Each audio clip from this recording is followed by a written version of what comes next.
Ito yung mantika lang pong gamitin natin.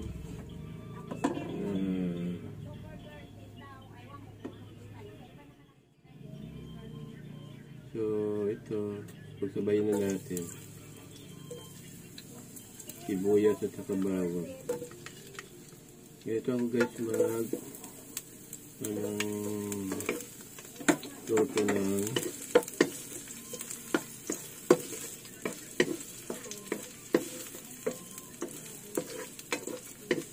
ito po guys magluto ng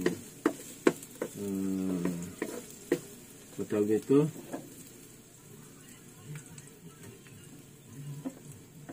pampalaya. Ayan.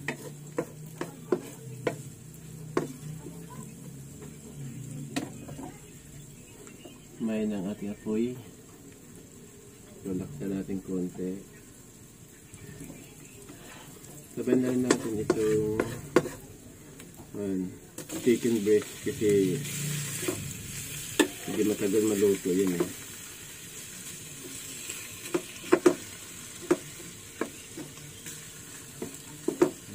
Isang side lang.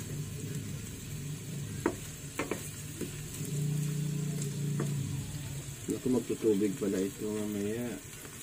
Sila frozen pa yan eh.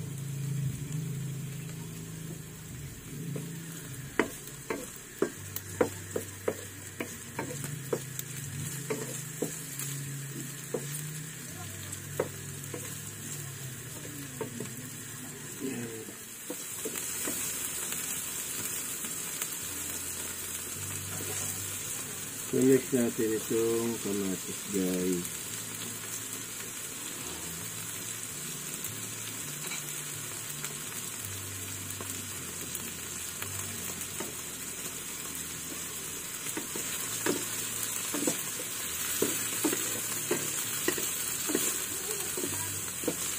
Dalawang pala nang gamitin natin para hindi ako mahirapan mag-halo.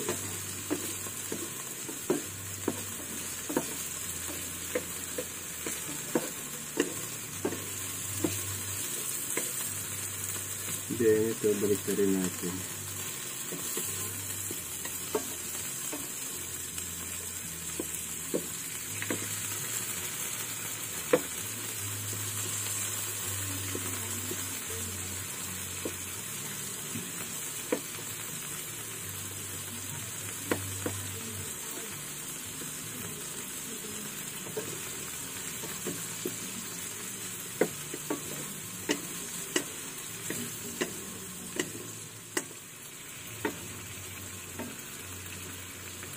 Yan guys.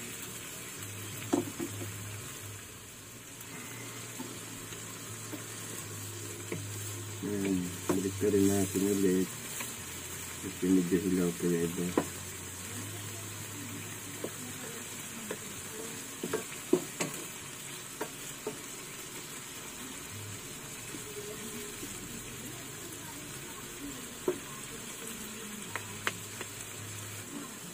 Ayan guys.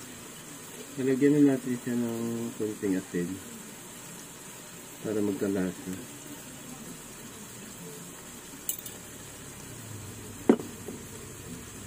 Konting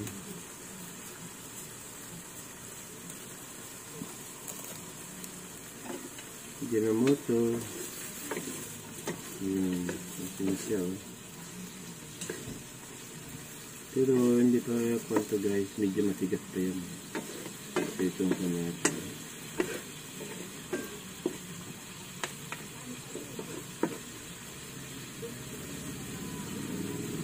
So next natin. Itong next natin. Pero after dito, i-set aside lang natin kasi baka ma-overcook. Dito na dito kasi matigas ko eh. So yung iba nito, set aside na lang natin. Mamaya natin kapag naluto na yung gulay. Ayan.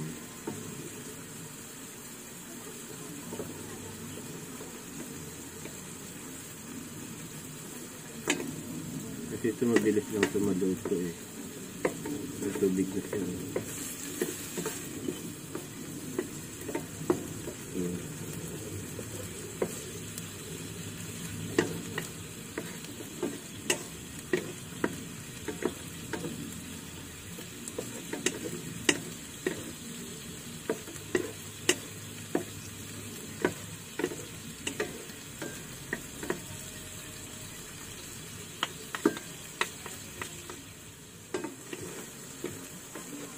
Yun guys, ito side natin yung iba nito yung kalahati para hindi siya ma-overcook. Kunti na lang lagyan natin.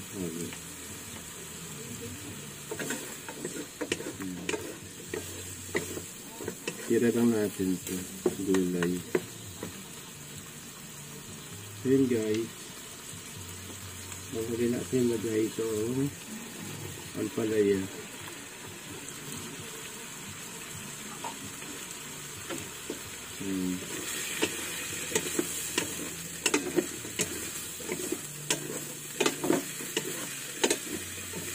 Yan, isang piraso lang ito guys, pero mga dalawa ng kakain ganyan.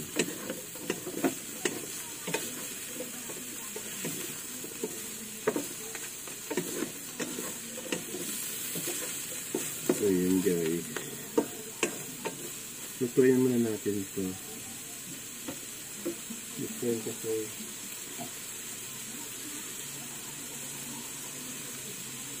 lalagyan natin muna ito ng konting tubig para maluto siya. Then lulutuin muna natin yung gulay kasi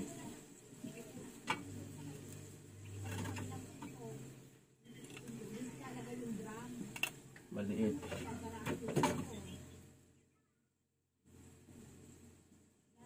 Tayo ng malaki.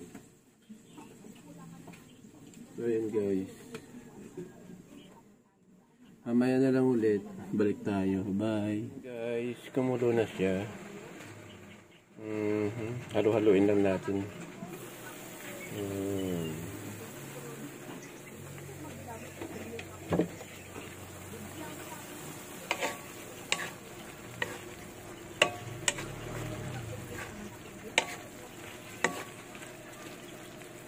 Pero hilaw pa siya, malasado.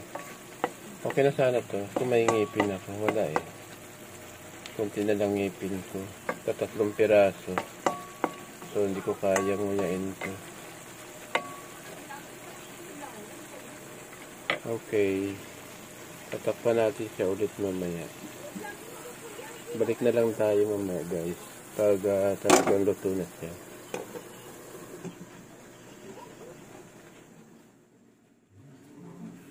Ayun guys, kumulo na siya. So nakita niyo may sabaw siya, diba? So ganyan talaga ako magluto, may sabaw. Ngayon ihahalo na natin ito. Ayan. So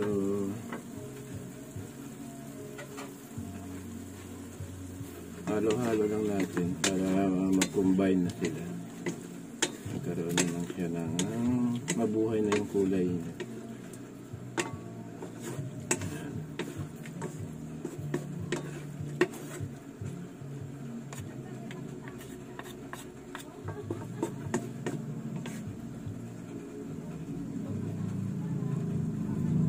So yun guys.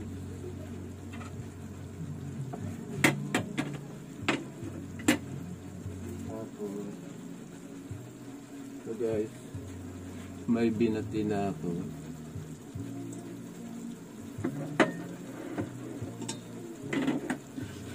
Batilan natin ulit.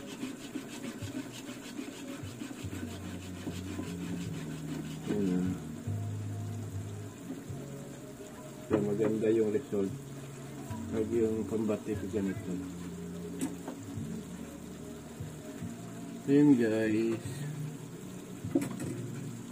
Lalagyan natin siya ng medyo kunit sa gitna. Balloon. Tapos ibubuhos natin dyan yung yan. And the rest dito sa gilid.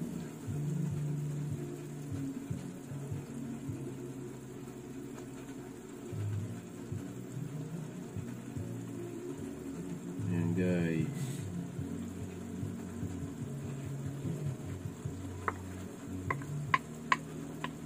Yan. Hayaan ko lang siyang kumulo sa mahinang apoy. Mabawasan natin yung apoy. Ayan. Kasi guys, kaya may sabaw yan, i-absorb pa yan ng itlog yung sabaw. So matutuyo din yan mamaya. Mayroon mang konti lang matitira. So yan.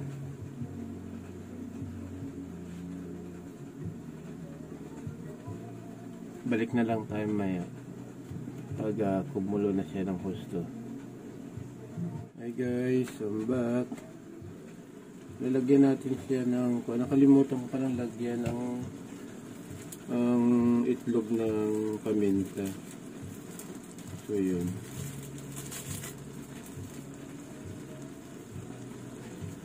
Kunting magic sarap.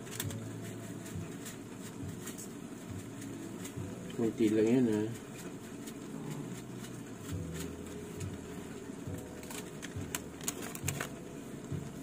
Tapos, after that, tingnan nyo kung tinala yung sabaw niya. Babalik na rin natin guys. Hindi naman yung kwan talaga. Dalawang itlog lang nilagay ko rito. Ayaw kasi hinahalo na parang durog na durog talaga.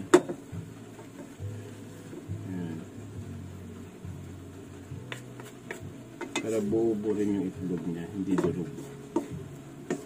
Ayan. May asin na yan guys, hindi ko na hinaluan. Nilagyan pala. Tikman ko nga kung okay na yung kanyang flavor. Yung, okay. Kunti lang. Ito lang sa itlog. Kunting yan. Sabor. Sarap.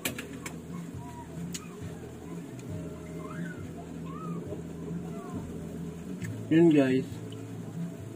Ito na yung aking ampalaya. Tawag dito, tortang ampalaya.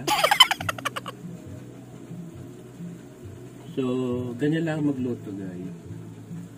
Masarap naman siya. So, hanggang sa muli.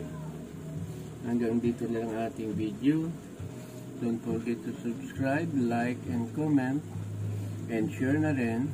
Thank you for watching. Bye-bye!